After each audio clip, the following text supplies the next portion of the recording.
I was working at a financial firm in New York City with a bunch of very smart people, and I had a brilliant boss I much admired. I went to my boss and told him I was going to start a company selling books on the internet.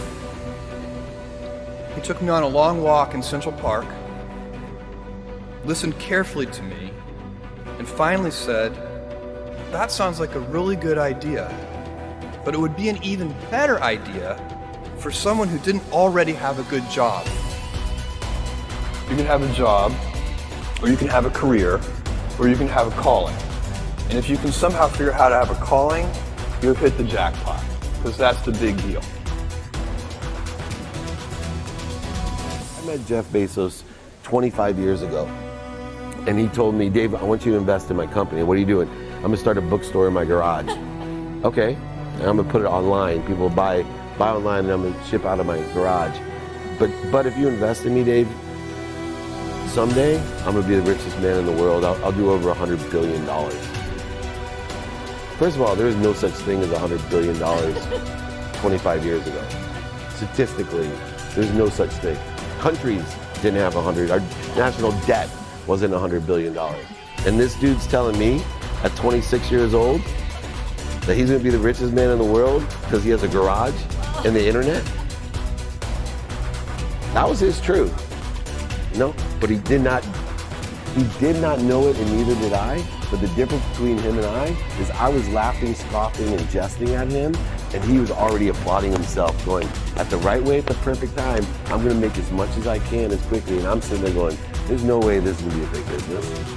Do something you're very passionate about, and don't try to chase what is kind of the hot passion of the day. Seen in that light, it really was a difficult choice, but ultimately, I decided I had to give it a shot.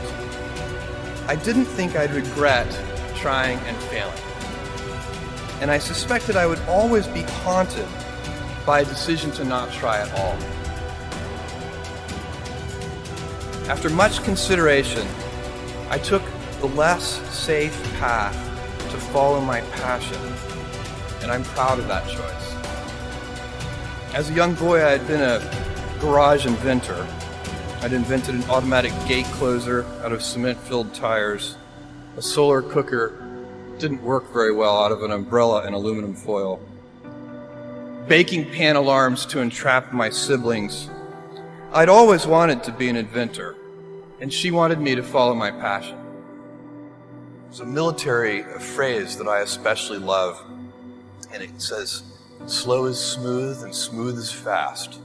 And I have seen that in every endeavor I've ever been in. That's the kind of thing that really allows you to make progress. You know, you get certain gifts in life and you want to take advantage of those, but I guess my advice on adversity and success would be to be proud not of your gifts, but of your hard work and your choices. So, you may be, the kinds of gifts you get in life, you might be really good at math. It might be really easy for you. That's a kind of gift. But practicing that math and taking it to the next step, that could be very challenging and hard, and take a lot of sweat.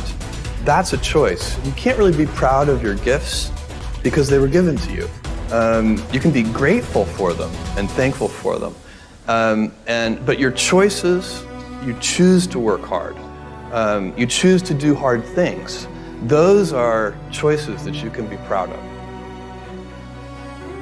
You can choose. We all get to choose our life stories, and it's the choices that define us, not our gifts.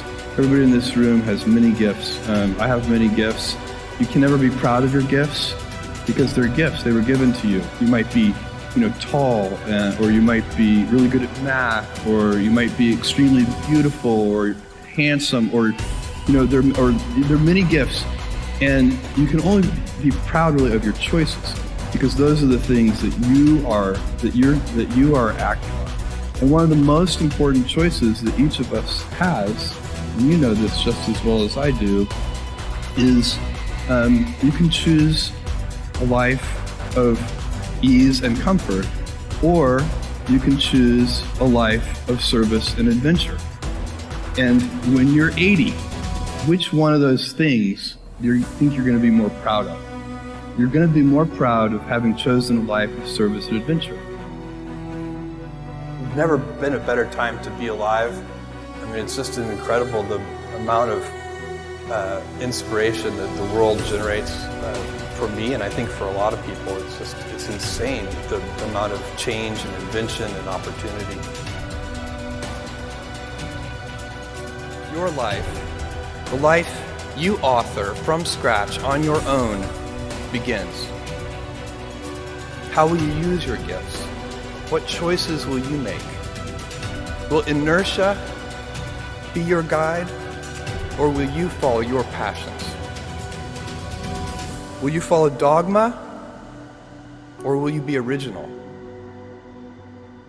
Will you choose a life of ease, or a life of service and adventure? Will you wilt under criticism, or will you follow your convictions? Will you bluff it out when you're wrong, or will you apologize? Will you guard your heart against rejection, or will you act when you fall in love? Will you play it safe, or will you be a little bit swashbuckling? When it's tough, will you give up, or will you be relentless? Will you be a cynic, or will you be a builder? Will you be clever at the expense of others, or will you be kind? Every time you figure out some way of providing tools and services that empower other people to deploy their creativity, you're really onto something. You know, you're very lucky if you have a career. A lot of people end up with a job. If you don't love your work, you're never going to be great at it. Jules Verne, Mark Twain, Galileo, Newton, all the curious from the ages would have wanted to be alive, most of all, right now. As a civilization, we will have so many gifts, just as you as individuals have so many individual gifts as you sit before me. How will you use these gifts? And will you take pride in your gifts or pride in your choices?